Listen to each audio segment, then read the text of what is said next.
Guys, तो मैं physics का पेपर का रिव्यू लेके आ गई हूँ। ऑनेस्टली बताऊँ तो मेरा तो पेपर उतना अच्छा नहीं गया कि मैंने जितना एक्सपेक्ट किया था उतना तो नहीं गया।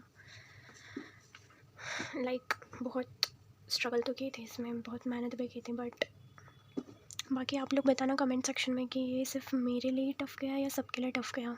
प्लीज़ शेयर योर रिव्यूज़ तो मुझे पता चल सके कि ये पेपर सच में टफ़ था या मेरी प्रिपरेशन में कोई कमी थी।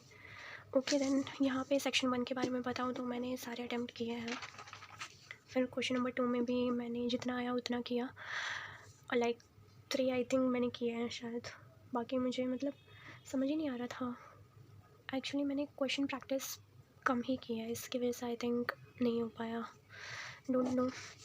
सेक्शन बी में भी मैंने 3-4 किए हैं, सेक्शन सी में मैंने 3-4 किए हैं, और सेक्शन डी में बस एक ही ट्राई कर पाई, उसमें भी फुल मार्क्स नहीं मिलेगा। तो ओवरऑल मेरा तो एक्सपेक्टेशन ज़्यादा था बट नहीं हो पाया उतना। मैं बताती हूँ, मैंने 10 चैप्टर्स प्रिपेयर किए थे, फर्स्ट, थर्ड, फिर उसके बाद 8, 9, 10, 11, 12, 14, 15, 16, ये 10 किए थे।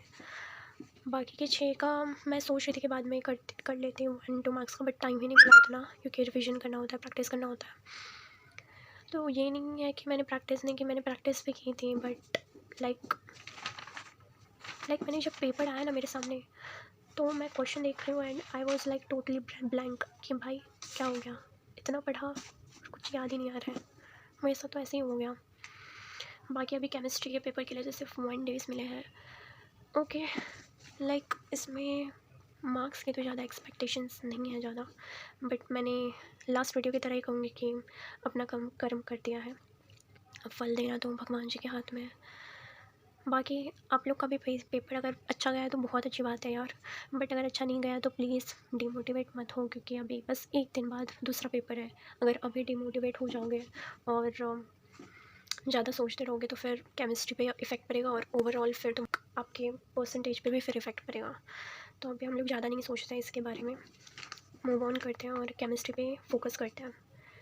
मुझे बस अपनी मिस्टेक्स बतानी है जो मैंने इस एग्ज़ाम में की हैं, जो मैं रिपीट नहीं करूँगी, ऐसा मैं कह रही हूँ खुद को। और अगर आप भी कर रहे हो तो आप भी मत करना रिपीट, कि बहुत सारे कंटेंट को फॉलो करना इसके डर से कि कुछ छूट ना जाए। मेरे साथ तो ये फर्स्ट गलती हुई है।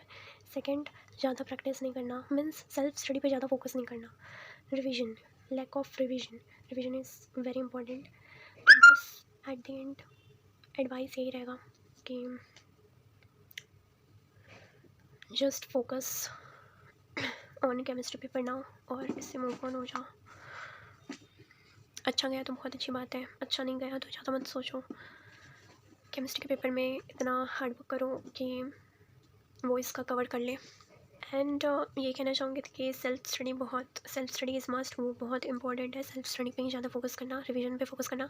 भले ही 6-7 जितनी 8 चैप्टर करो, जितने ही करो, बट उसे अच्छे से करना, ठीक है। इधर उधर मत भटकना, क्योंकि यूट्यूब पे भी बहुत बहुत कन्फ्यूजन है यार, क्या बोलूँ, बहुत ही कन्फ्यूज़न होता है कि ये करूँ वो करूँ ये करूँ।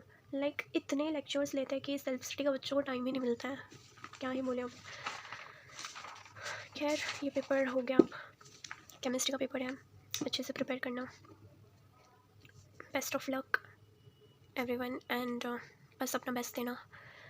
अभी कुछ ज़्यादा मत सोचो, मार्क्स के बारे में तो बिल्कुल मत सोचो। और अब हम लोग अपने प्रेजेंट पे फोकस करते हैं। अभी केमिस्ट्री का पेपर है, राइट, केमिस्ट्री का पेपर होगा तो अब उस पर ही फोकस करेंगे। बाकी पास से हम लोग अपनी गलतियाँ ही सीख सकते हैं, जो हमने की हैं उनको रिपीट नहीं करना है। Okay then, this was my review. बाकी आप लोग का कैसे गया वो बताना, एक दूसरे को मोटिवेट करते हैं और इसके साथ आगे बढ़ते हैं, ठीक है। Okay then, take care. अच्छा होगा जो भी होगा, बस ज़्यादा टेंशन मत लो। चलो फिर पढ़ाई कर लो।